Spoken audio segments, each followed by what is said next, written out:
Nagpadayag og kabalaka ang Public Employment and Services Office Conpeso Davao sa posibleng sangputan sa mga buot makatrabaho abroad kung mabiktima lamang kini sa illegal recruiters. Sa interview sa XFM Davao kang Peso Head Lilibeth Pantinople, gibutyag nga maayong oportunidad alang sa job seekers nga madawat sa trabaho abroad apan gikinahanglan nga mag-igmat kini sa pagpang-apply og trabaho. Actually, dili man ta mabalaka kay daghan man putag mga partners no na mga companies na kanang nangailangan ana.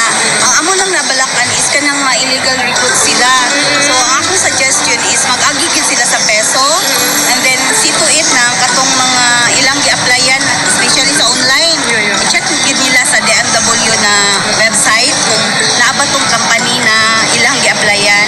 And then of course, dili sila magbayad online through GCash, no, kay bawal gid na siya. Dapat agi resibo pagbayad nila, then dapat face to face gid ang ilang ano.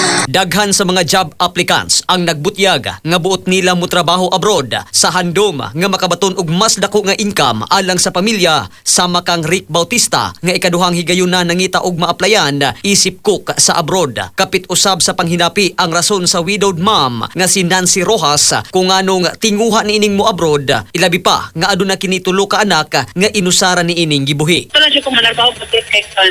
Hindi na kaya sa Pilipinas. So, dahil balo ko sa ito, ako tulukan na. So, kinanglan siya kumagawas. Ning milabayng adlaw, adunay gipahigayong job fair sa Davao City ug sumala sa peso. Anaa sa 5 ka overseas company ang nagtanyag ug anaa sa kapin 1,400 ka mga job vacancies. Mga katropa, aron kanuni kitang healthy mag Xanthone Vitamin C. Alang sa nagkayusang Pilipino para sa Pilipinas, katropang Marvin Ebano, XFM News.